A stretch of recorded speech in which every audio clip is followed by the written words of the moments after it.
Shut up and sit down.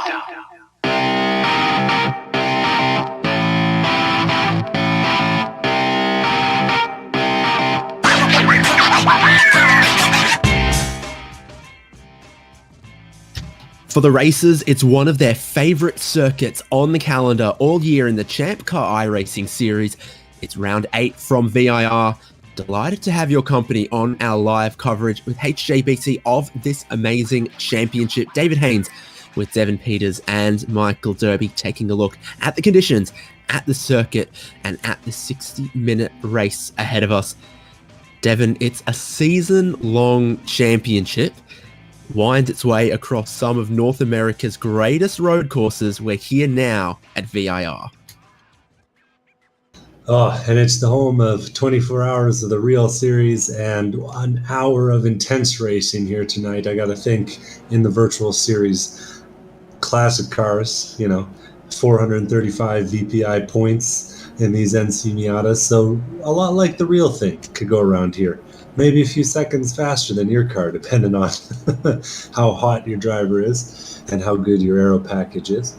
But I'm really looking forward to it. I love this track. I think also depending on the tyres that you've got on, they're pretty quick ones on iRacing for this NC Miata. Officially the 2010 MX-5 Cup car. Qualifying underway right now on circuit before we get to that 1 hour race.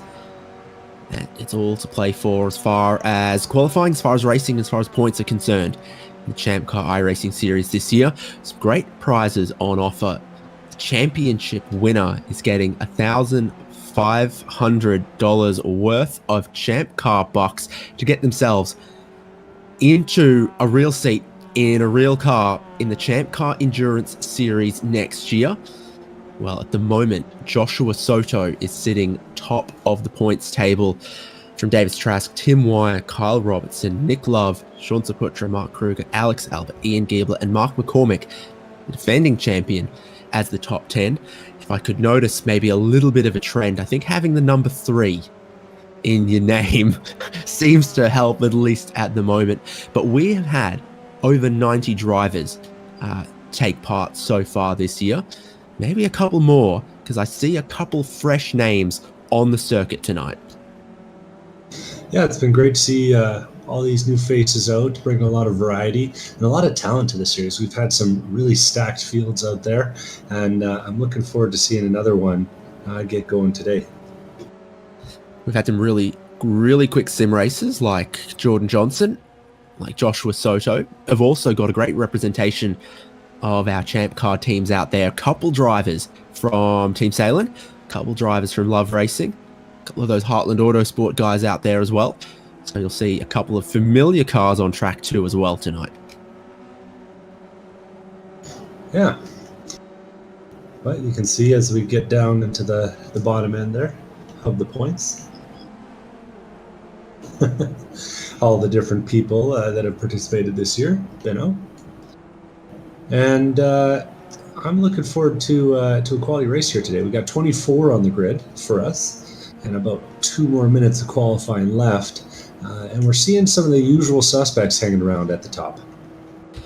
Yeah, top of your screen right now is scrolling the qualifying order. If you want to get down in the weeds of all of the details across the race tonight, hjbc.live has all of the live timing for everything we broadcast, including ChampCar iRacing series and its special endurance events. Head to forum.champcar.org for the full schedule, by the way, because there is never a bad time to jump into this championship. Every 4 races, the drivers go into the draw to win some champ bucks that can help them get closer to real wheel-to-wheel endurance racing at some of America's best road racing tracks in the ChampCar Endurance Series. So at the end of tonight, we'll have a fresh list of drivers who are going to go into the draw. I think it might have been Kyle Robertson who won after the first 4 races, and he was delighted to hear about that. So if you want to join us for the final 4 in the calendar year, you're on an equal footing with everyone as far as maybe winning some valuable prizes there. And we have one of the 4-hour team endurance races just a couple of weeks away with the TCRs at Mid-Ohio. So forum.champcar.org to join us on iRacing if that's what you want to do. Yeah, and if you're looking to get your toes wet, go from the virtual world to the real world, there's no better place to do it than on the sim. Get to know some of the folks that you'll see at the real racetrack, and who knows, maybe they'll show up one day with a blue mohawk and drive your car. It's not a mohawk, Devon. Joshua Soto improves his time as he crosses the line to really stamp his authority to this point on the qualifying session. 2-minute 09.9, and he's done. Joshua Soto thinks that might get him on pole. Checkered flag is about to come out. Everyone will complete their laps. You can see a couple of these Team Salins cars out here getting a bit of a slipstream as well. Open qualifying, all of our drivers sharing the track together. Well, those drivers are done, and they're off to explore the beautiful scenery of Virginia. Here's Nick Love with one of his Love Racing teammates in front as well. Love's fourth in the qualifying at the minute. Is he being helped with a toe on the back straight, or is he going to be impeded through these famous final complex of corners here at VIR, the roller coaster and the hog pen? Yeah, it's hard to say what's happening here. Of course, the 0x, a bump draft will invalidate your qualifying time. Never noticed the cars were on different colored wheels, but I guess when you're the boss, you get the fancy wheels, right? Yeah, because that's one of the things that's actually set in the iRacing paint shop, not by just the livery that you load in. That's kind of neat looking. And now we got Jordan Butler on the screen. Tico is around for a final lap. You talk about all the people that you might meet here on iRacing that are out at the tracks. Jordan Butler's one of them. Met him at Sebring last year. Simon Foweather. We're like a couple degrees of Kevin Bacon here because I've never chatted to the gentleman, but I've sat in the number 890 iRacing BMW that his livery is a tribute to. We've had a couple of co-drivers in common before, but never driven together. He's one of the last drivers out on track at the moment, is Simon Foweather. He's sixth at the moment. And he's had a relatively clean track, I would imagine, right at the end here. Yeah. It's not quite enough to bump him up the timing screen today, but a solid effort nonetheless there at the end. But it is worth saying that maybe he was hoping the weather would get a little bit better here at the end, and hasn't quite worked out for him. Let's check out that grid. Yeah. There's the checkered flag on qualifying with only a minute left in the session. Every driver has parked it or completed their flying lap. So we can lock in a 24-car grid for the 1 hour race coming up. Round 8 of the ChampCar iRacing series. You might have to wait out that clock before we can bring you the grid on screen. And you can see Barney, he's waving that checkered flag, and he's developed some skills lately. Used to beat it like he was trying to get a, spider off the back of his shirt. Now he's got a little more finesse and technique with the checkered flag in hand, and it's not too far till I need to pick up the green flag for the 1 hour race. My biggest excitement is seeing the marshalling stations around all the tracks with 3D animated people standing in the corners. I can't wait till they bring real flaggers to the sim, because I think it's one of the final sort of gaps, that and rain, that make a big difference between what you do on the real track versus in the sim. So this is the grid then. As we said, Joshua Soto on pole position, 2 minutes 9.9. Yeah, that is pretty quick. That's not bad at all. But he's sharing the front row with Andrew Lanning. Behind them, Team Salen's Tim Wire and Love Racing's Nick Love. Ian Giebler and Simon Foweather are 5th and 6th. John McManus and Justin Hall are 7th and 8th. And that top 10 completed by Jordan Butler and Michael Coates. Will Nonamaker in 11th. I'm pretty sure we get corrected, we get told, and that's if we're to believe Bill Salen. Will be Will Nonamaker there alongside Heath Threm, Dakota Knapp and Alex Harrison 13th and 14th. Colin Lounsbury and Orlando Harrell are there behind them. We have Mark Kruger and Alan Wells, Davis Trask and Charles Kowalczyk, Bowie Suin, Ben Rose, David Palermo, and Bill Salen there in 24th. Hey, we get an interesting formation lap here, Devon.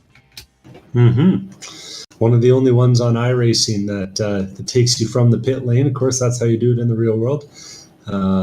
So it will be it'll be an interesting pit lap. It'll also be a long pit lap, but we'll get to see a tour of this beautiful facility out here. And I was watching the documentary about VIR today and learning all sorts of fun little tidbits about the track.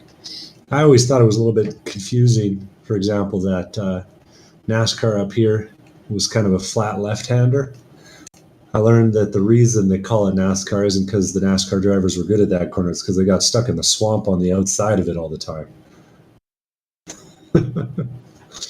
That's just a great example, for life. You'll either be remembered by history for the great, great things you did, or the monumental failure that you were a part of. And either way, is it better than just being forgotten? Who is to say?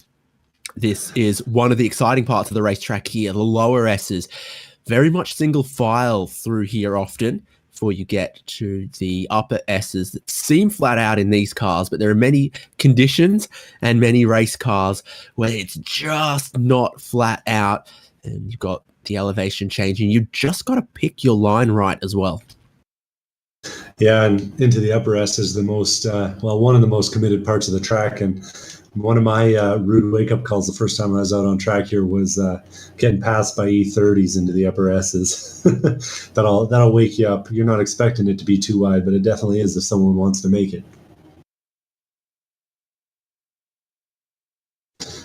Coming over the South Bend here, and one of the more committed corners on the track. This NC Miata makes it feel extra committed because it's got one of those okay setups that you'll get used to driving in the real world. It's not bang on, makes it real tough. And then of course the famed oak tree corner minus RIP the oak tree. But Devin, you know what the fixed setup does have?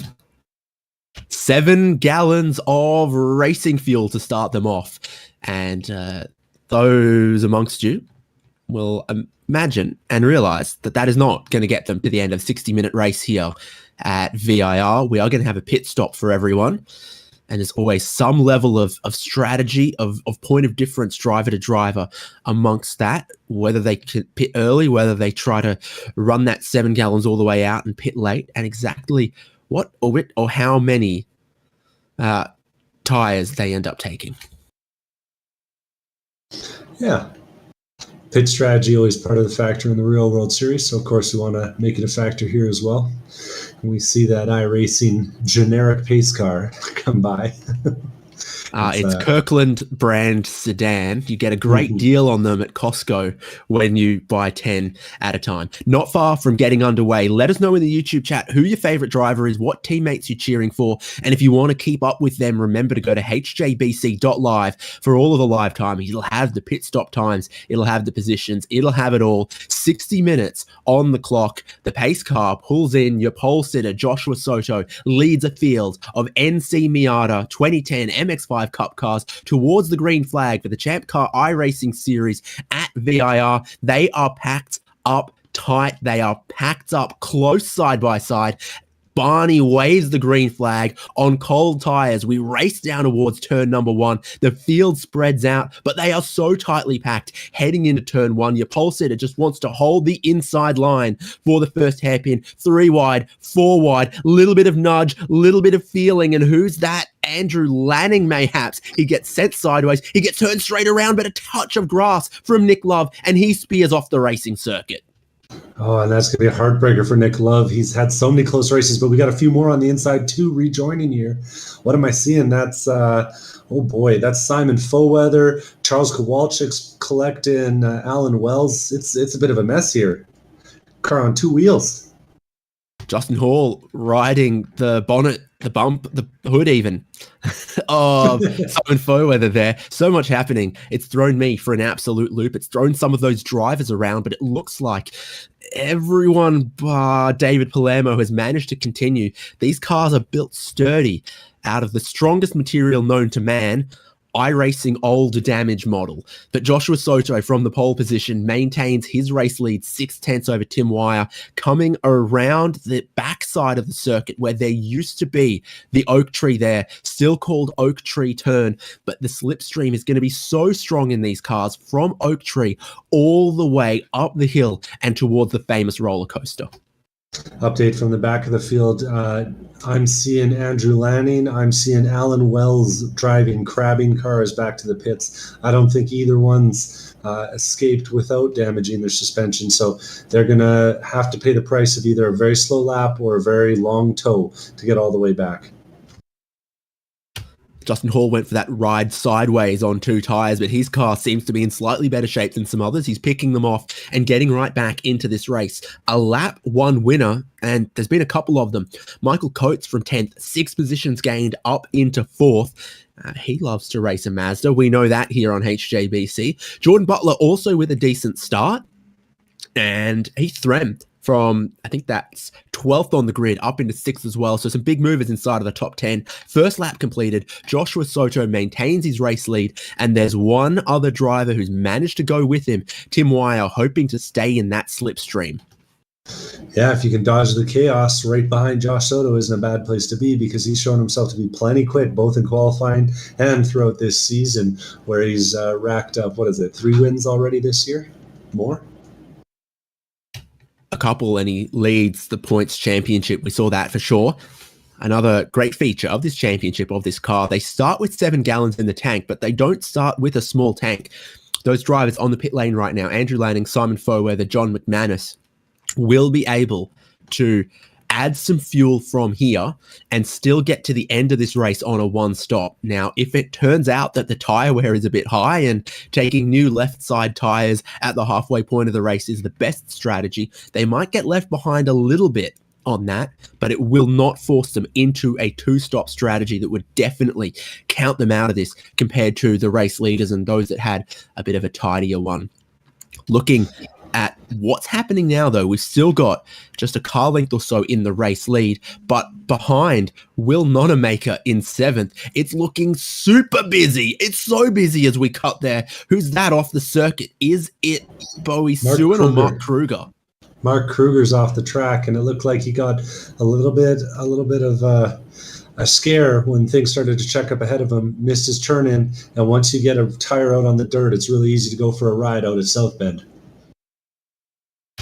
You want to talk about roller coaster being an intimidating corner around this circuit, but then you think of all the others, like trying to keep it pinned flat out up the S's, that South Bend corner there where the track just drops away from you, breaking into the Oak Tree where the walls are just about as close as they are anywhere else. It has been a chaotic opening couple of laps here. Alex Harrison has used that slipstream to get around the Will Nonamaker train and up into 7th.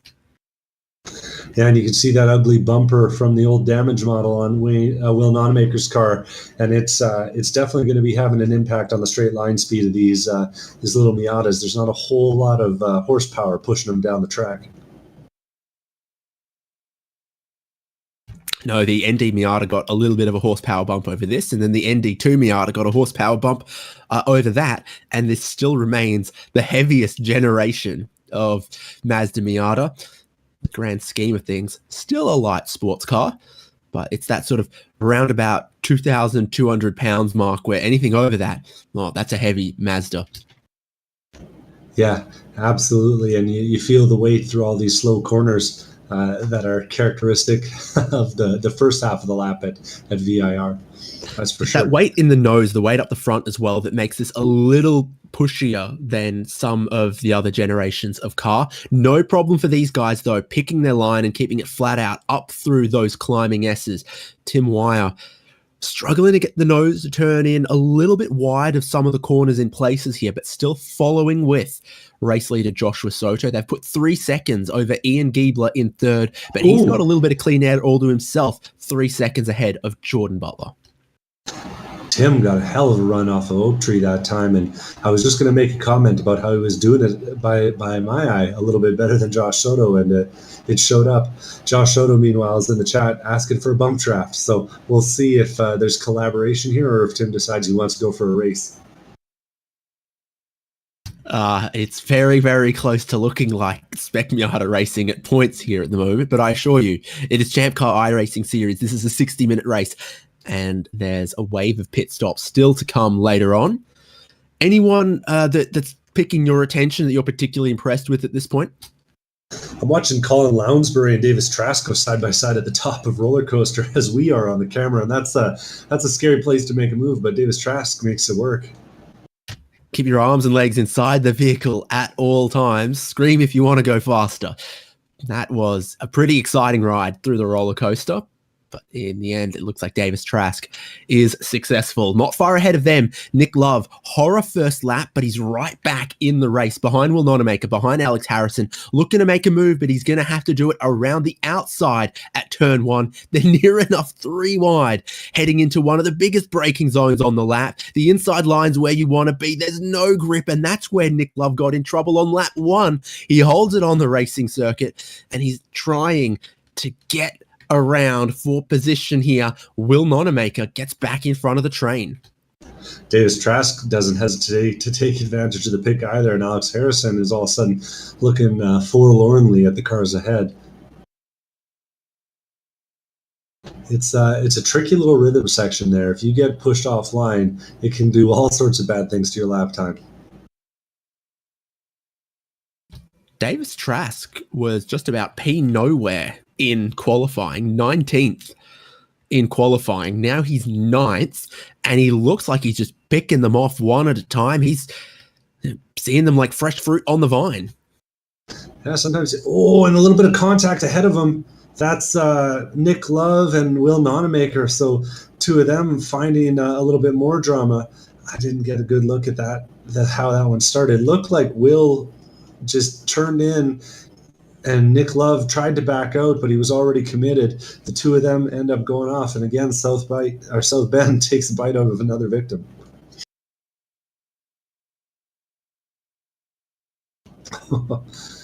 And Will carries on, but that car is driving a little bit slow down the back straight.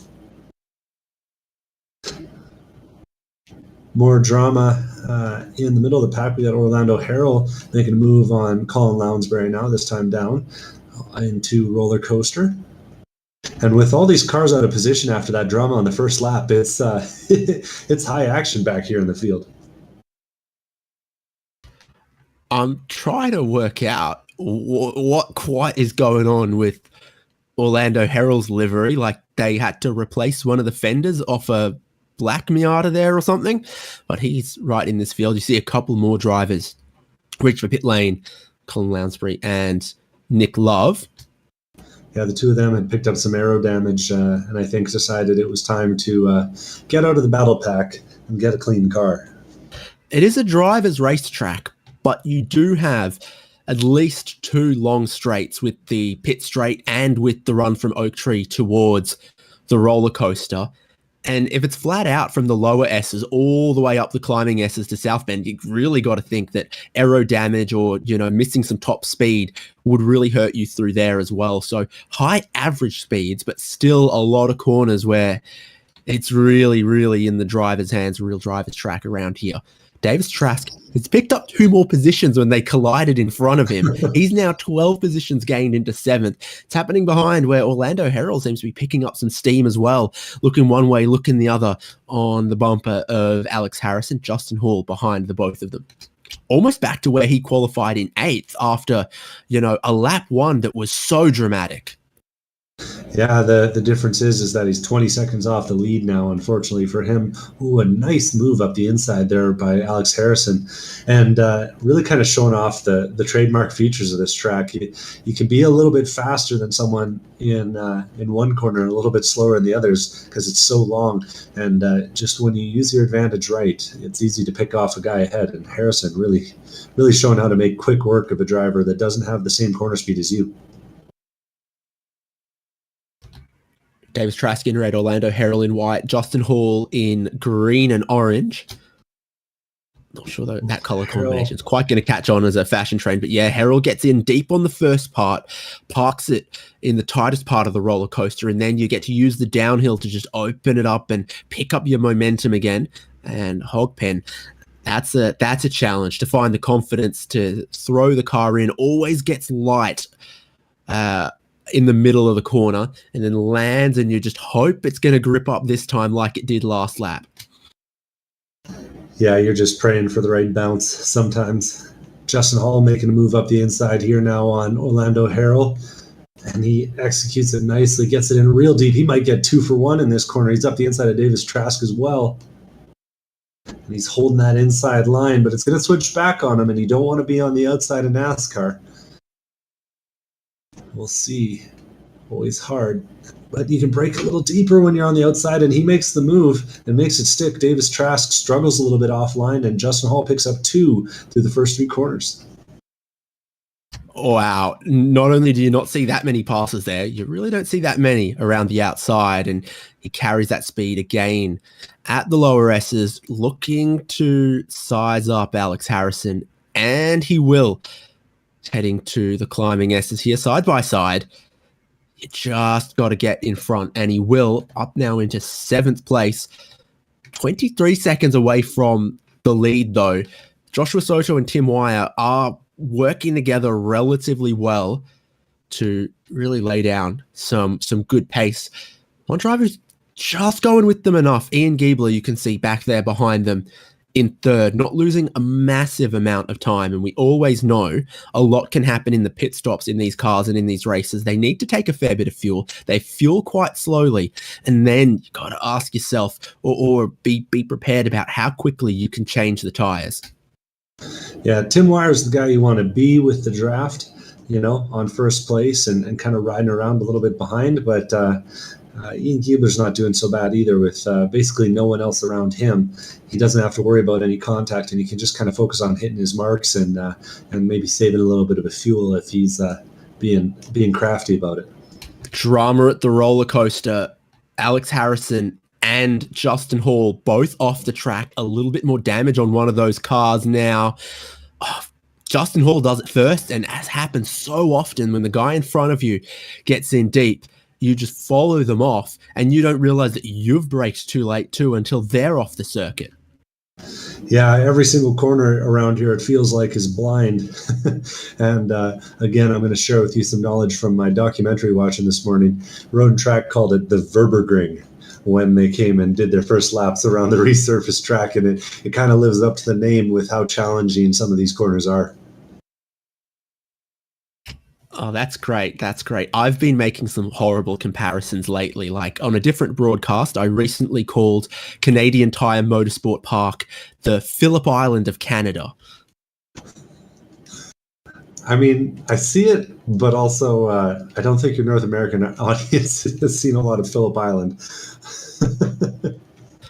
Oh, they should. It's a good track. Here's Jordan Butler and Michael Coates, 4th and 5th. You could do more than shave or brush your hair in the reflection of Michael Coates' car. Yeah, it's like a sharp razor, Mm. Most men might have to come and claim some copyright though on the reflective car program.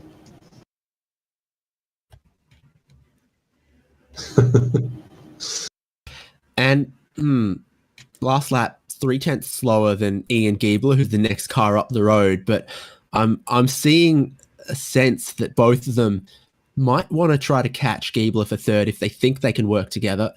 Again, now 6 seconds between the leader and Ian Giebler, but 4 seconds from Giebler to this group in 4th. So at the moment, Ian Giebler a little bit closer to falling back in the pack than he is to catching the leaders.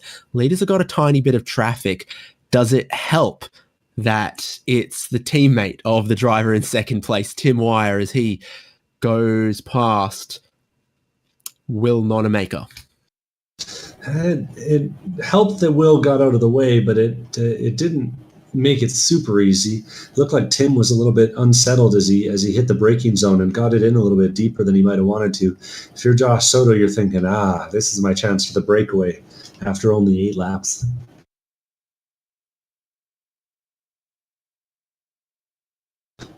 It's they're so and we see Tim kind of jump the curb on the inside of the snake there. It cost him some momentum up the hill. It's such a nuanced track to drive around that you can't you can't make any mistakes, and Tim looks like he might have. He'll be hoping Josh makes one here into the next braking zone. He spent 7.5 laps in that slipstream behind Joshua Soto, but now he's going to have to work for it if he's going to stay with the points leader.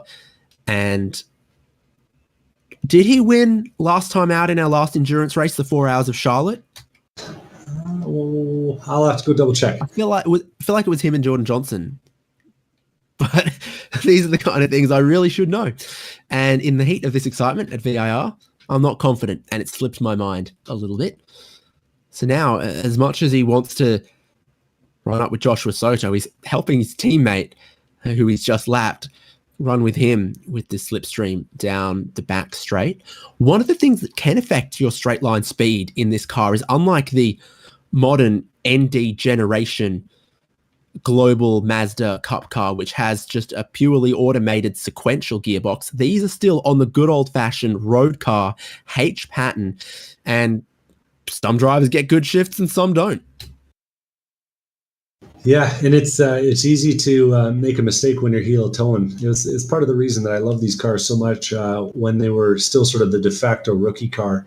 Now that they've moved to the NDs, it's a little bit modern for my tastes. But I've gone back and checked the record books, Haynes, and it was Alex Harrison who was the winning or was a member of the winning team at Charlotte. That's right. Yeah, Sven Demmel, the Pinkies Out crew. Correct. David I'm probably going to Martin's get in trouble for forgetting that one then. Okay. Yeah, they won't like you trying to give their wins away, but an impressive race nonetheless. And we got another enduro race coming up with that $250 prize, $250 Champ Buck prize to the winning team in just a short while here. What's the date on that, Haynes? I'm pulling up my notes here. August 2nd is the day we'll be doing that race. 4-hour endurance race team. August 19th. 4-hour endurance race in the TCR at Mid-Ohio. So keep an eye on all the socials and forum.champcar.org if you want to gather together some of your teammates for a team endurance race with some great prizes on offer there as well. Yeah, and always free to race, free to join, and a good time. We had a real exciting one last time out, not settled until the final 30 minutes or so. Yeah, it was all in the balance with some drama all the way through. Speaking of drama, Alex Harrison and Bowie Suen are getting into a little bit of drama here as they head up into Oak Tree. Suen's had a heck of a race. He's up 11 spots since the start, running 10th currently. But Alex Harrison takes a wider line through the Oak Tree in the middle of that complex of corners. You're always scared of going out too wide. How many times have we seen a driver just put their outside tires in the grass there, spin around and end up in the wall? But the fastest way is right up against the limits of the circuit to get your momentum, carry your speed onto this long straight uphill. And he does it just right. Alex Harrison goes back into 10th.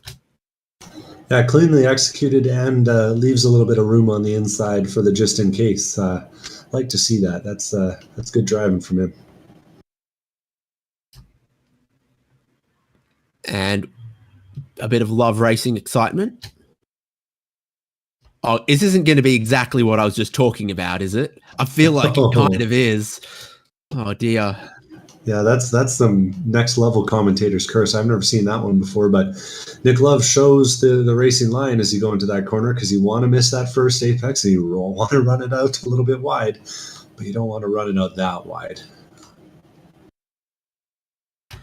So many cars, you kind of brake on the way into the corner, have to roll off the brake a little bit and just trail it through while you turn, then grab a downshift, da-da-da-da-da. This is going to be a little bit of a ride for Ben Rose at the roller coaster. Already a chunk of damage on that car. It's just in too hot. He misses the first bit of the wall, but it sends him the other way. Downhill. No avoiding that tyre barrier there, unfortunately, for Ben Rose. Yeah, it's nice that there's these barriers out around the edge It's of the not track. far from pit entry, though, is it? It's not far from pit entry. Yeah. Unfortunately, it's a little bit more expensive hitting tires than it is, falling into the iRacing abyss as you would otherwise with no barriers. A couple of the Salins crew in the background there, oh so clearly. Joining him on pit lane, perhaps unsurprisingly, Nick Love.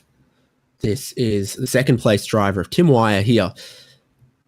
And you can see just in the numbers how strong the slipstream can be in these cars around this track, because Tim Wire was absolutely capable of staying glued to Joshua Soto when they were together. But once they broke that 1 second slipstream window, it's now out to almost 5 seconds. Joshua Soto has got the hammer down, building out a little bit of a gap. And the last lap for Tim Wire was quite scruffy, losing time to Ian Giebler in third as well. Yeah, I'm just going back to see what could have caused that. Not seeing a really obvious mistake, just a slow lap by the looks of things. But when you lose the guy ahead, it can be a little bit hard to keep your head in the game, and I think Tim Wire is suffering from a little bit of that right now. If only there was a fun musical number set in a high school that could remind you to keep your head in the game. It's Justin Hall passing Orlando Harrell 7th and 8th. There used to be a massive train of cars for this position. Bit by bit by bit, it all spread out. There's a few smaller, littler battles on circuit at the moment. One of them is Hall passing Harrell. Another is Colin Lounsbury and a resurgent Simon Foweather.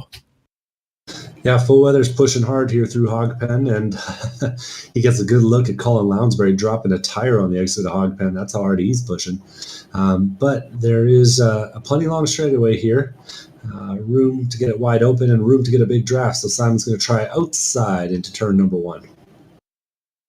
And he's got easily 4 miles an hour more, but he's not able to get around the outside there. Mm-hmm. Have to take some avoiding action as well. Tough to see from that flat low angle exactly what happened. If Lounsbury got in a little bit hot and abused his privileges on the inside of the corner, or if he was just way better on the brakes and Foweather thought he was going to be able to get around the outside, but he couldn't. Yeah, it looked like Foweather may have turned in a little bit hard on Lounsbury, but it's tough in the simulator, especially if you're running on one monitor. It can be a little bit tough to judge where the guy is inside, and you kind of just have to trust him to be right on the line that you wish he was, even though he might not be. I think Simon could get himself some triples if he wanted. I'm giving him the benefit of the doubt, just because I've bent my right front fender in this Miata on the simulator before doing that. My understanding is he also knows 1 or 2 things at least about computers too, and he's going to have to find a different way or find a way to execute better to pass Colin Lounsbury for this 14th position. 5 minutes away from that halfway point of the race. And that's about where you expect to see a lot of the pit stops center around, particularly seeing that the tire drop off, the pace drop off compared to cars' last lap compared to their best lap of the race. It might be about, a second or a second and a half at the moment. And that means focusing your pit strategy around the tires rather than the fuel life could be very important. Yeah. Seeing Colin Colin Lounsbury make a little bit of ground there through Hogpen. This time Simon won't have a shot into the first turn. Lounsbury does a good job of keeping it in tight on the straightaway too, make sure he's not losing any time.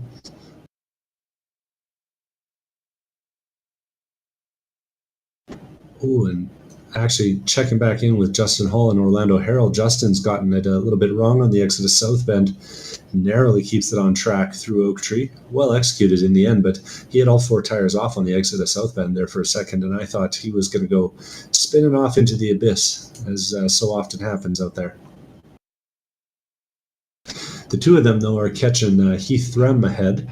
Heath has had a pretty solid race. We haven't seen Heath out a whole bunch yet. This is still pretty early days for him, but he's doing pretty well, up 6 spots and running in 6th place.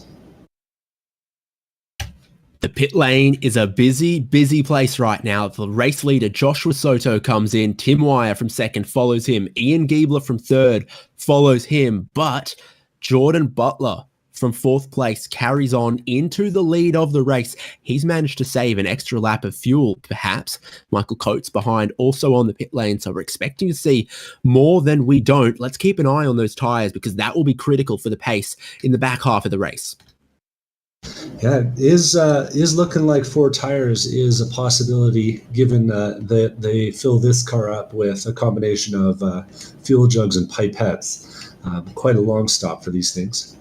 Maybe doing their simulation of the 5-minute rule, but that's actually interesting to see Tim Wire pulling away right at the same time as Josh Soto. So I think Tim Wire's fuel saving in the early part of this stint has gone a long way. A lot more cars on the pit lane together, but we always saw Joshua Soto in front and Tim Wire following him. Yeah, you'll notice in the background of the pit lane, Justin Hall, Michael Coates, Heath Threm, Davis Trask all hit the lane, and Andrew Lanning's actually going to pass all of them on the front straightaway. So that early stop for Lanning, maybe not quite as crippling as it seemed at first. Yeah, and I'm looking at the pit stop time for Lanning when he stopped on lap 1, and he definitely took enough fuel as well to get himself through this one. So he might have had just a couple of laps to keep his head down, stay away from the mess that was happening around 7th place in the near 10-way fight that was happening there. So he is back out on track in, I see it as 9th at the moment, but he'll definitely pick up a couple more potentially when Mark Kruger, for example, pits and is within his pit window in front. Cold tyres, new tyres on the outlap, and there's been a bit of drama here as well. Where does this all start for Simon Foweather? He's in behind Colin Lounsbury, and he just goes out a tiny bit wide, gets the smallest kiss on the grass. I was at the snack shop just there one time, and I saw a BMW run off track in that same corner. He ran off track and then rejoined, and then he got another tag from Ben Rose on the next corner that put him into the wall again. So double trouble for Simon Foweather, and that's really going to hurt Simon Foweather there. We got another one written off right behind him, John McManus. I saw limping around the track with a blown motor. Easy to do with these H-pattern gearboxes. He did it on his way into the first turn. So kind of impressed that he managed to limp it around the whole lap, but well executed. And luckily in iRacing, we don't have oil downs to account for. Thank goodness. Now, with the last of the pit stops, Joshua Soto goes back into the race lead from Ian Giebler and Jordan Butler, if I see it correct. So for Wire, what's going on for him? He's back on the pit lane. I think in his haste to exit, he's accumulated another. Oh, he has a penalty. Yeah, and that's so heartbreaking. He had done a really good job fuel saving, and it looked like he was going to be in the race with Soto, but unfortunately for him, that dream's gone. These cars, this generation of them, are much, much closer to the modified road car than you kind of expect from customer racing cars like GT4s and TCRs and all of that these days, both in that gearbox where they've got the road H pattern gearbox rather than a sequential gearbox, but also no pit lane speed limiter like you get out of some of the newer generation cars, like for example the Toyota GR86 and some others. So it is quite easy to speed on pit lane if you're really pushing up against that limit. But also, I guess if you're just too keen at pit exit as well.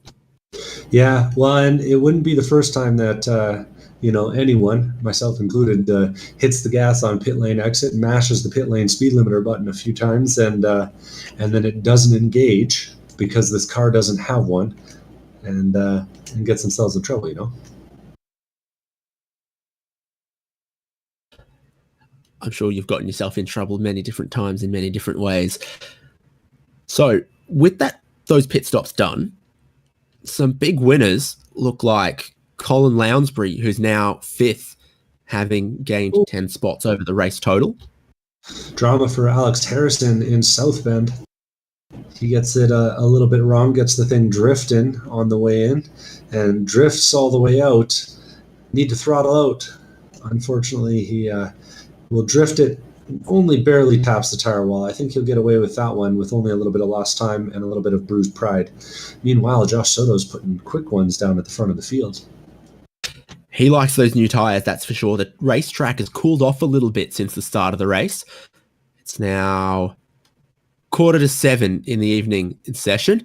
He's using the track and all of it. How hot's that grass? We talked about how hot the racetrack is. So he's got those new tires. He might be just a little... No, he shouldn't be that much lighter on fuel now than he was at the start of the race. Everyone pitted before the halfway point, and they need fuel to get from before the halfway point to the end.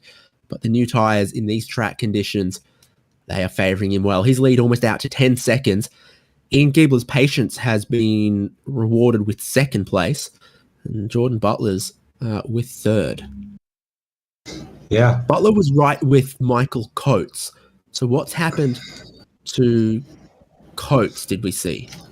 I saw Coates come out of the pit lane and then pull off to the side of the track and reset his car and exit the sim. So I was not sure at the time what the reason was, and I haven't heard anything yet, but maybe incorrect fuel, something else. Either way, he jumped out of the car and jumped out of the session. So no Coates. And unfortunately for him, that may not be enough to hit the 50% threshold required for the $150 ChampCar or Champ Buck draw that's going on after today's race on the next live ChampCar Endurance Series coverage. Yeah, he won't be scored a race finisher with just 12 laps. He talks about Lounsbury's position, but he's got one of the quicker pit stops I've seen. He's one of the drivers. I didn't check to see if they took new tires. Justin Hall, I'm quite confident, did. Hall had a longer stop, but he's looking very quick now as they approach the roller coaster. Yeah, it's a big draft, and Justin Hall, last of the late breakers, manages to get one done on roller coaster there. Next car for position ahead of them would be Andrew Lanning in 4th, and we know his tyres not quite so great because he stopped at the end of lap 1, fueled it, and he'll get all the way to the end, but it's not the optimal tyre strategy. Even if we'll get him to the end on just the one stop, you're only going to need to pull half a second a lap out of him from here to the end to catch him and maybe pass him, and I think we've seen those new tyres are worth more than that, at least initially, for a couple laps. Yeah, last time by, Justin Hall ran a 2:11.0, and this time by, Andrew Lanning ran a 2:12.3. So that's plenty of difference if Lanning doesn't find a little bit of pace or Justin doesn't lose a little bit. Heath Threm's holding off Orlando Harrell right now in a battle for 7th. 7th place is everyone's favorite spot to fight over today, eh? It seems like it. It seems like it. Now, I think I have a good muscle memory for these things. If I had said Heath Threm at any point in my life before today, I think I would remember. It seems like we've got a couple of new drivers out there as well. John McManus, I think, has only done a couple of races with us. Haven't seen a whole lot of Ben Rose either. We haven't seen Michael Coates in this championship before, but you and I have seen him before. Yeah, he's on our Thursday night coverage that we do with the Spec 5 series. Another great place to go racing if paddle shifted MX5s are more your flavor.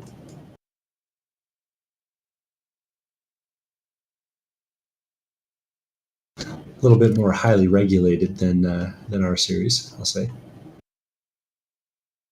Threm and Herald pitted one lap apart, but they both had basically the same stop time.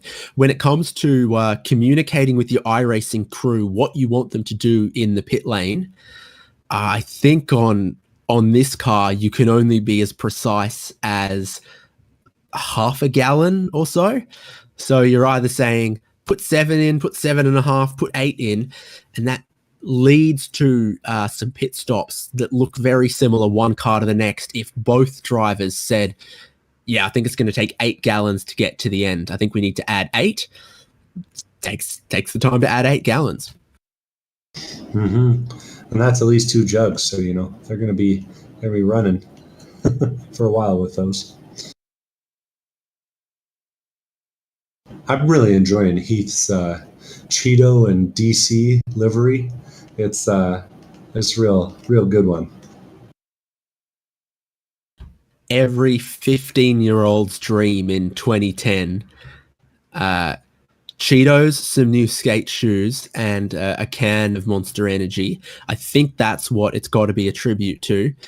It is one of these things we see as we sort of rotate through all the different cars in the schedule for ChampCar iRacing series. Is some people don't have a prepared paint scheme for, every single car. And we do get a look at what's popular on trading paints. I think that was definitely true of the Toyota GR86 as well. Memory serves, we had some people in the same livery that weren't teammates. They just both saw it on trading paints and went, oh, that looks cool. Yeah, you got to remember, if it flies, it spies. That's one of the most popular paints. Yes, that is one of the most popular GR86 paints on trading paints at the moment. The birds aren't real livery. Joshua Soto's race lead's out past 10 seconds now on Giebler. Giebler's race pace looking decent within a couple tenths of the race leader. Jordan Butler and everyone else back in 2-minute 12s, 2-minute 13s. Yeah, there's just a little extra gear that Soto seems to have. We've seen him do this before. Honestly, even during our 4-hour endurance race in the middle stint, it looked like that car was going to be the car to beat, and then strategy and a little bit of inconsistency ended up being the difference. Now we're checking back in. Orlando Harrell's found his way around Heath Threm into the roller coaster. Very nicely executed. And that position will be settled for a moment here. Got in just a tiny bit hot, but he made it work. Yeah. And luckily for us, the battle between Alex Harrison is starting to heat up with Tim Wire over 10th place, as Harrison did a pretty awesome little dive bomb on Ben Rose that time by to make sure that he would have the draft on Tim Wire going on the front straight this time.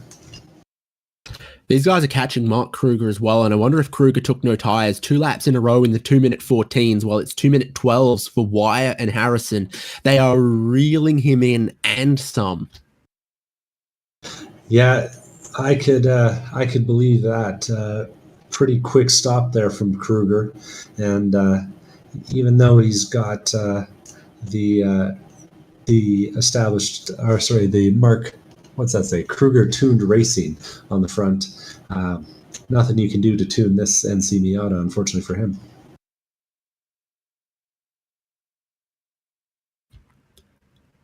He's 9th at the moment. Then you see 10th and 11th. Ben Rose a lap down immediately behind them. Is not done. Will not be done for Orlando Harrell and Heath Threm. Yeah. And even with their battling, they actually they almost managed to take. Yeah, they did manage to take a little bit of time out of Colin Lounsbury last time by as well. So it's it's it's it's closing up towards the end of this race. About 20 minutes remaining.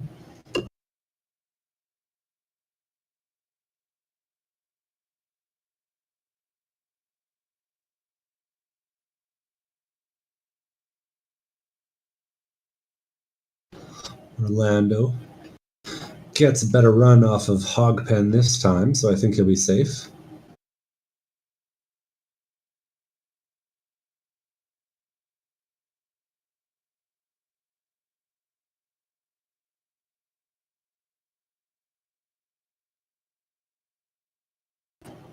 And looked like Alan Wells went for a bit of a ride as he was letting by some teammates.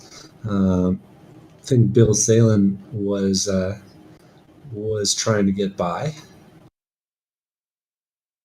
Might be wrong about that.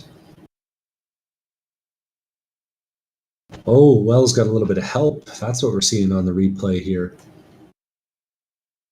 And I'm not sure. It's been lapped by Andrew Lanning there, I think it is. Because then the next car past is Justin Hall there. And then he's now behind his other teammate, Bill Salen. Yeah, always tough around here. It's like we said at the top. It's such a challenging track, and in some places such a one-line track that it could be hard to make a clean move. But that was kind of in the middle of the back straight, so I'm not sure exactly what the misjudgment was there. Keith Thurman closing up. Boston server, so no one's got a ping greater than 100 milliseconds in this race. Yeah, and no international entries today, so don't think we can blame it on that, unfortunately. Harold got a decent run, but Threm really closed up under braking. He might have a chance at a move here on the back half. Won't be quite close enough to go for it. But does cause Orlando to go a little bit deep under braking with the pressure he was putting on. Oh, and we're seeing Mark Kruger. Oh, he was further up the road. We were talking about the rate he was getting caught at, and did he have, the right tires? And this is going to be an interesting case. It's just a little too much speed into Oak Tree. In the end, it drops him back behind Alex Harrison, Tim Wire, Orlando Herald, Heath Threm. And Orlando Herald gets it wrong again into turn number 1. I think those tires might be finding the end of their life for Orlando Herald because he's missed a few corners now in a row. Heath Threm drives by easily. And the two of them are going to have to kind of sort things out here quickly because they're coming up on a battle between Alan Wells and Bill Salen, who are both a lap down. So they'll be hoping that those guys stay with single file as they try to quickly dispatch of them. Yeah, if you've spent all of the stint rotating the car by cranking more steering in it rather than, trailing the brake a little bit, trying to use the throttle to move the weight around, you can just wear off those front tires so quickly. You lean on them too much too early in the stint, and then you feel like you're captaining a little bit of a yacht in the back half of the stints in this car. That's always kind of been one of its characteristics. And it shows who preserves the tires early on. Absolutely. Wow. And Heath Threm jumps the perfect amount of curb and gets a heck of a run on Alan Wells. And he comes back over quickly, hoping to get a draft from Bill Salen ahead. And I think, importantly, hoping to avoid giving a draft to Orlando Herald for as long as possible, too. They drop in line on the back straight, now behind Bill Salen, heading towards the roller coaster. One of those corners where it really, you see who's brave enough to just really throw it through there, and Bill Salen lets them around the outside before that battle higher up, gets past them and towards the hog pen. Now he's side by side with his own teammate. Alan Wells will also get down the inside of the hog pen on Bill Salin. And it's fun to see. We're seeing, two cars on the lead lap and two cars a lap down having a good time battling each other. There's always someone to race with in the ChampCar iRacing Sprint Series, so it's fun to see it happening. While we were watching that battle, we just saw Davis Trask get overtaken by Will Nonamaker, and then what else did I just see flipping on the timing screen? I've lost it. But yeah, Davis Trask lost the spot to Will Nonamaker going into roller coaster last time by, but he's managed to stay right on the bumper. And if he gets a good run out of hog pen here, he could be a factor down the front straight into one.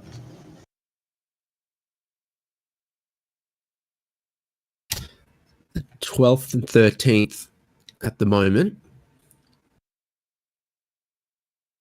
Hot Dog versus Lightning McQueen. It's a heck of a battle. Actually looked like Trask had to pedal a little bit there as Will kind of closed the door on that kink on the front straight.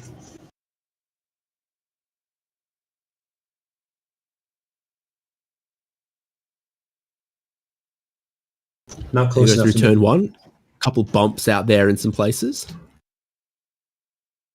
Yeah, and we'll see if either one of them really has kind of a decisive advantage on the next set of corners. Looks like Will's doing NASCAR a little bit better. Left hook. Trask runs a little bit wide, slides it at the apex.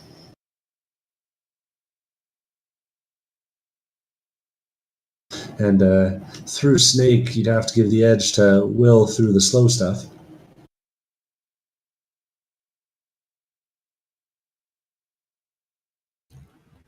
Again, drivers who pitted a lap apart here, very similar. Pit stop times are around about 35 seconds. A lot of the field look like they picked up pit stop times of about 35 seconds. HJBC.live will tell you it's the quick stops that are kind of the outliers there, closer to 30 seconds for Jordan Butler and Colin Lounsbury and Alex Harrison and Mark Kruger.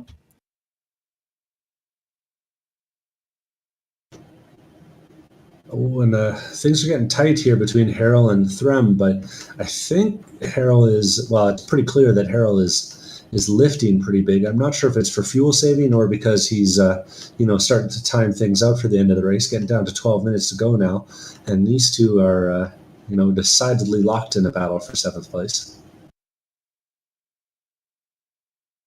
They are, and you see that, a big difference in where the brake lights are on. Heath Threm just rolling a bit more of the brake between the corners to rotate the car, while Harrell maybe came in a little bit slower and he's off the brake as it's turning.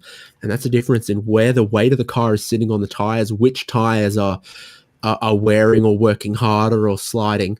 I think using less steering angle but more brake pedal to rotate the car is a little nicer on the front tires across the stint, and it'll keep your balance a little more neutral rather than it becoming, yacht without a bow thruster. Mm-hmm. Harold looking pretty comfortable though, and as I say that, pushes a little bit wide, but the run he gets off the corner here is a big difference. And yeah, he's actually going to get a good side draft here, and the momentum's going to be enough just to take him out ahead of Threm down the back straight. I think Threm now almost takes the opportunity to roll out behind and sit in Harrell's slipstream for the moment. They're going to have 5 more laps to go, and your race leader has already taken that. He's sort of down way past turn 1.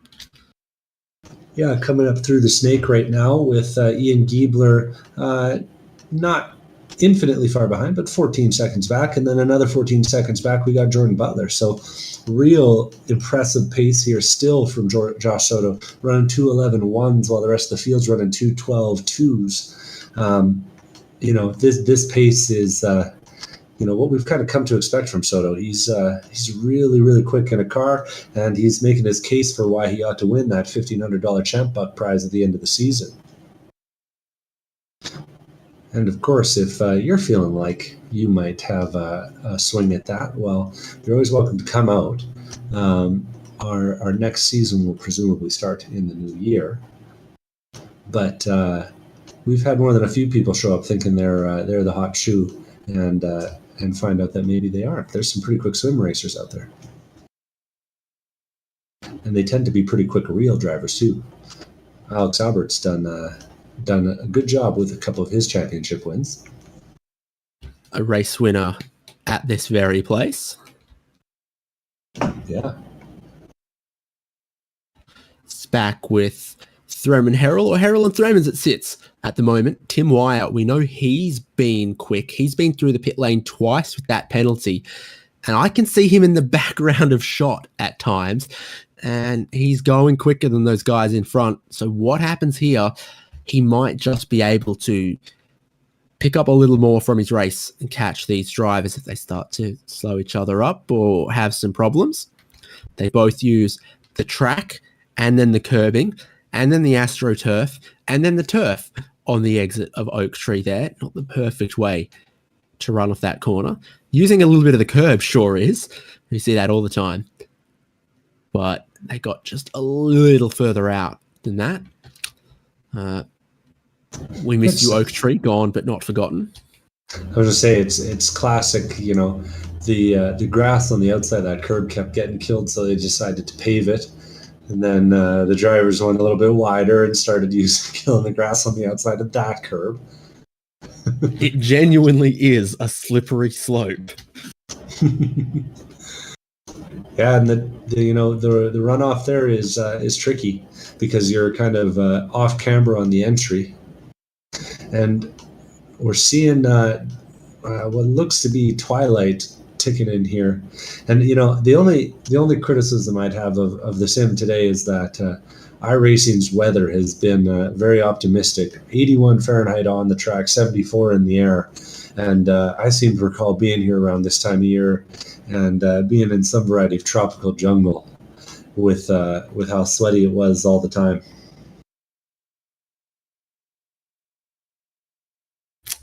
Yeah, it's the heat and the humidity that gets you.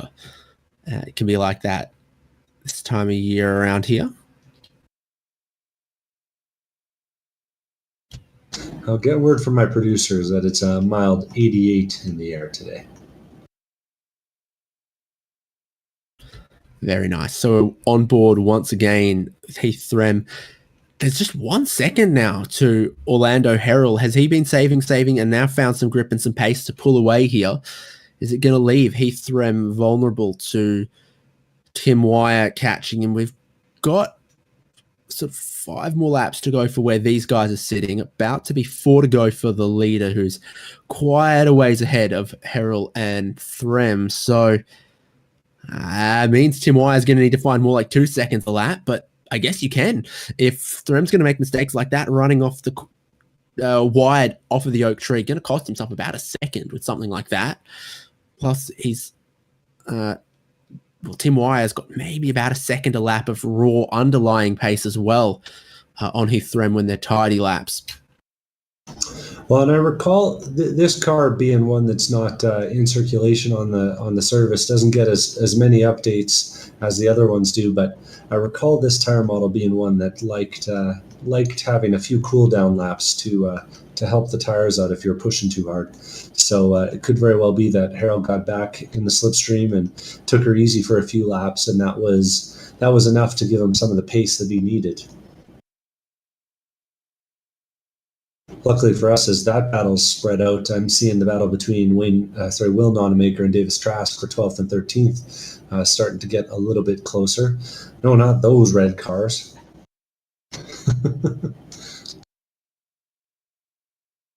There you go.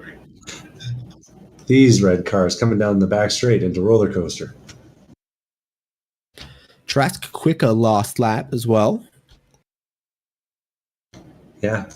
Has been finding a little bit to try and make up some ground. And do have Team to wonder, Salem have driven lots of interesting cars across the championships, both in IMSA in Daytona prototypes, and then Yeah, some Porsches, some other stuff as well. Yeah, none quite as slow as this one, I'd have to imagine. But maybe this one makes up for it in fun. Trask looking a little threatening into turn number one. He's really seems to have found some pace here. That's one of the things about this car is with ABS, you get tempted to throw it so deep into those corners, but when the ABS is functioning, the car will stop, but it won't turn. So there's a big art to how you get off the brake and turn into the corner there. I think Trask seems to have it just about nailed. He came in there with so much speed and then had no troubles rotating it right at the point of the apex and coming off the corner about a car length behind Will Nonamaker and then trying to follow him. But Nonamaker seems to be decent off the corners, and I wonder if it is a difference in gear shifting. Could very well be. It's there's definitely an art to getting it right in these cars. Not quite the Mustang where there's like a 200 RPM range where it's like perfect, but in these ones there's definitely a difference if you're shifting a little bit late or a little bit early. And, always a factor if someone's using the auto clutch around here. Every time you shift with the auto clutch, you're going to lose a half a tenth or a tenth. So that could be a factor as well. So Trask, after being on the bumper in turn one, is now 5-6 car lengths back, and we're going to check back in on Andrew Landing and Justin Hall, as Justin Hall's managed to do a really good job of He's clawing managed back. to get the grass and run off at the lower S's, and he was holding on so bravely with those older tyres from the very, very early pit stop. But finally, maybe they start to cry enough here. Justin Hall is going to go past him, carry more speed up the hill at these S's, and Hall gets up into fourth place. We'll see if Landing lets that one stand, but that was that was one of those classic mistakes. He must be tuned into the broadcast, heard us talking about him on the radio, and then just all of a sudden wakes up and realizes there's a competitor in his mirror. Justin Hall so deep into Oak Tree, but really helps him get that run on the exit. Landing does a good job of replicating it though by jumping the curb.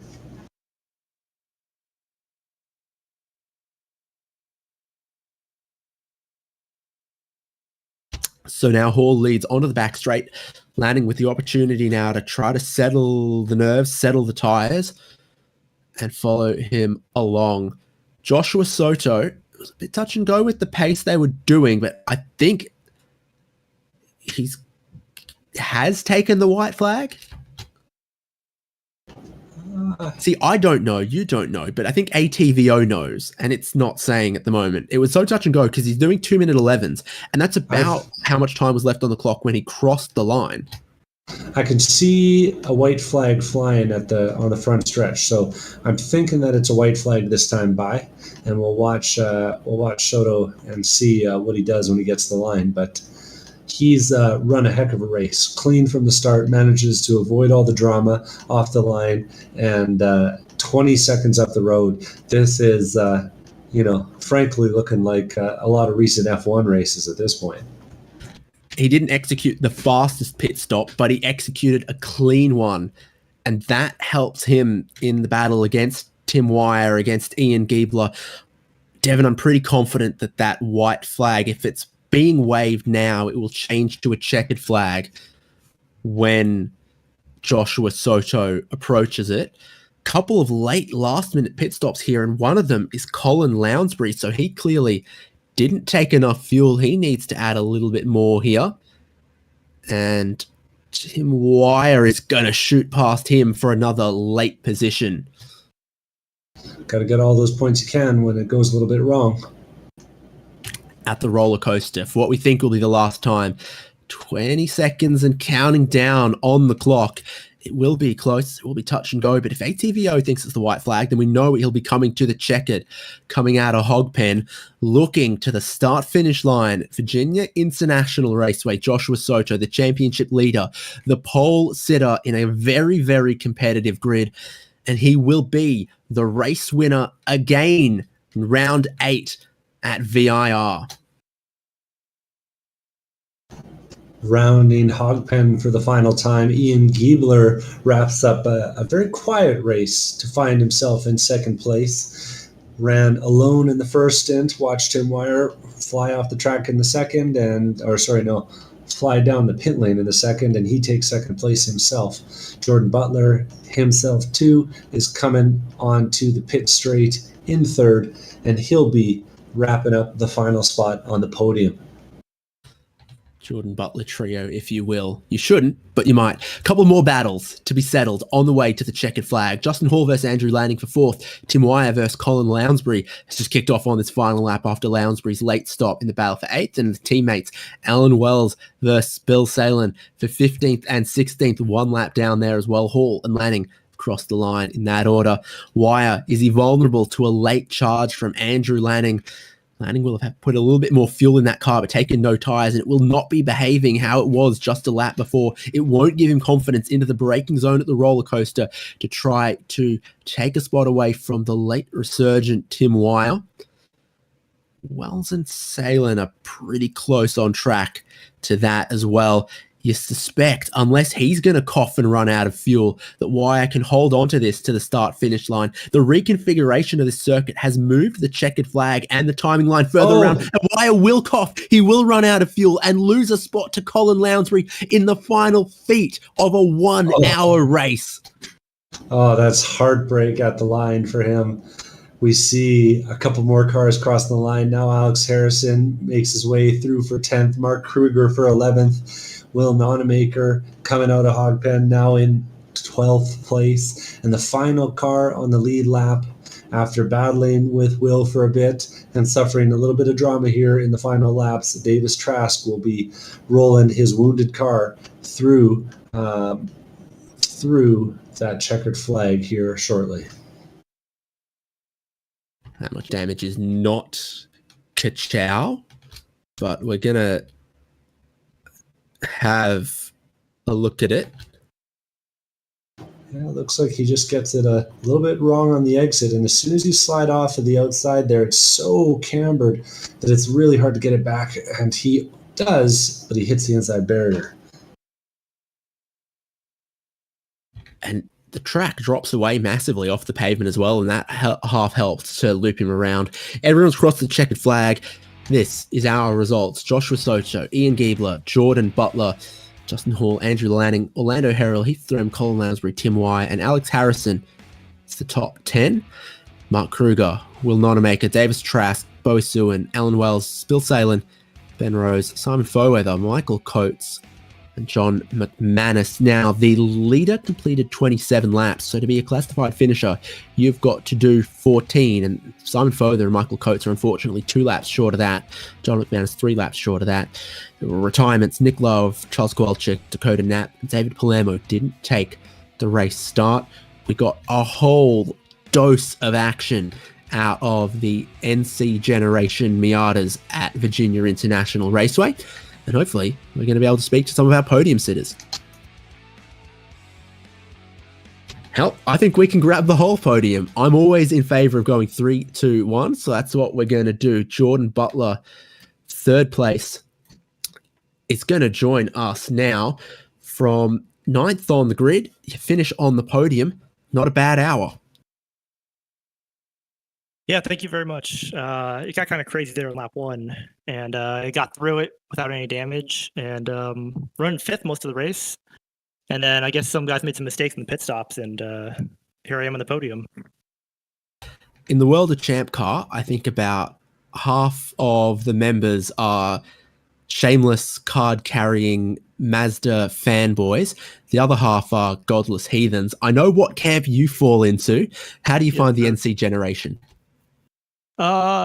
It's a pretty easy car to get accustomed to in here. Not a huge fan in person, but in the game, in iRacing, it's not so bad. I got up to speed pretty quick. Not leader's pace, but good enough. And you've got some teammates that are also into sim racing. Any of them here tonight? Any of them that you think we're going to see for some future rounds? So John Wilding, my good buddy, drives for the Level 1 racing team, which I'm repping for right now. Our livery's on the car. He's not going to be able to make it probably the whole rest of the season. He's going through some pretty tough stuff right now, and it's actually kind of dedicated to him. He can't be here. I'm sure he's watching, but it goes out to John Wilding here because he won't be racing with us for a while, but hopefully we see him back pretty soon. Yep. Good to hear from you. Congratulations on that podium, and go well and give our best wishes. Thank you very much. See you around. Third place finisher Jordan Butler just there. Second place finisher Ian Giebler has joined us and joins Devin Peters. Ian, it looked like one of the quieter races outside of the first lap that I've seen you run in our series. Yeah, that first turn was pretty exciting, and Tim and Joshua kind of ran away from there. And I was just out of their draft, unfortunately.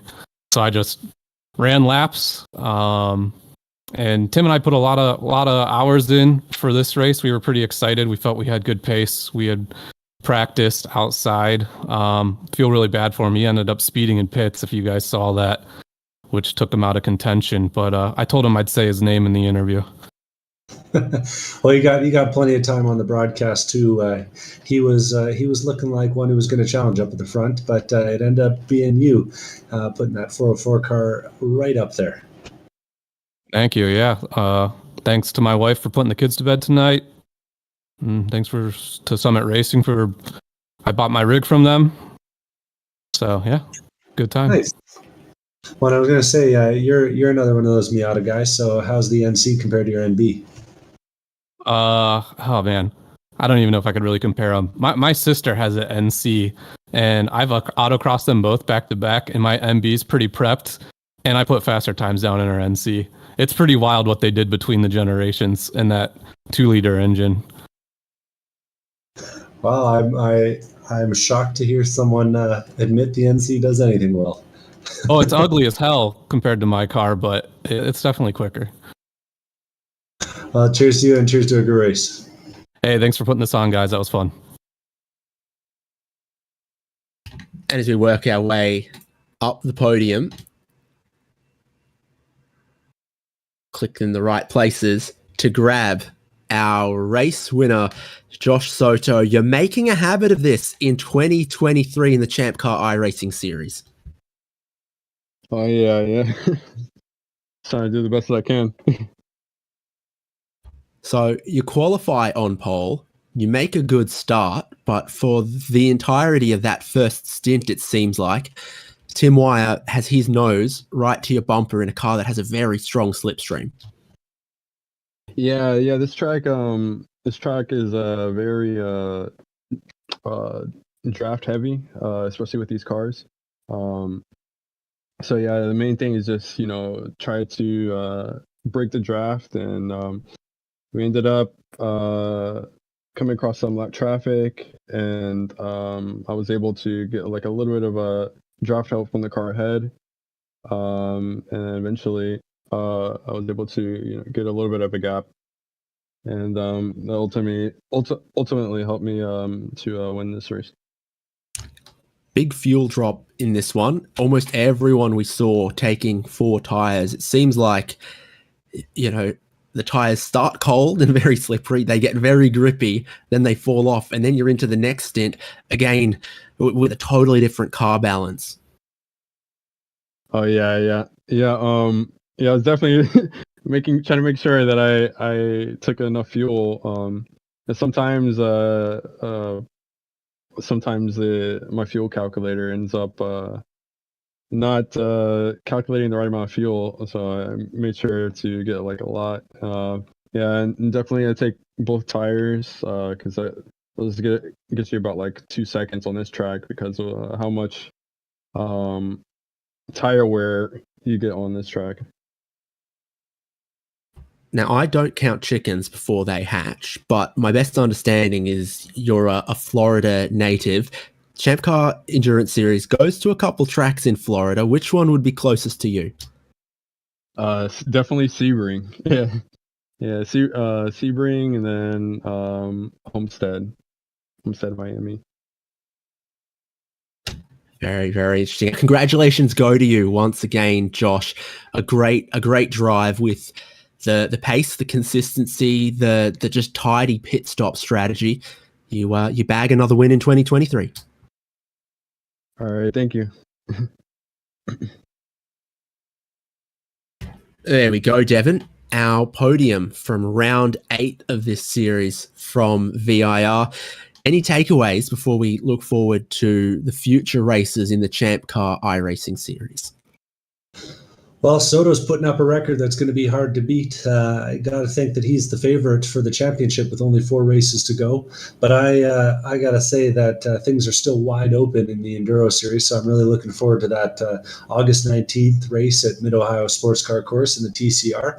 And it's, being an Enduro race, it's an opportunity for anyone to take the win with some good strategy, especially with the possibility of full course cautions. It ought to be a good time.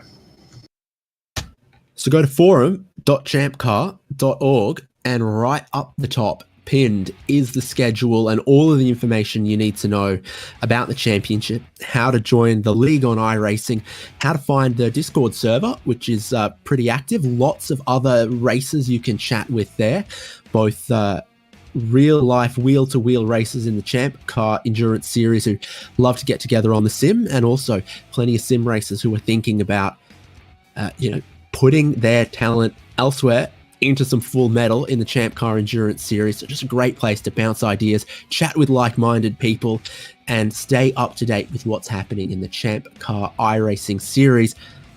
VIR, our congratulations go to the race winner, Joshua Soto, and we'll see you for more racing in a couple of weeks' time. Been David Haynes with Michael Derby and Devon Peters. We'll see you around. Mark August 19th for the Enduro at Mid-Ohio in your calendar. See you then.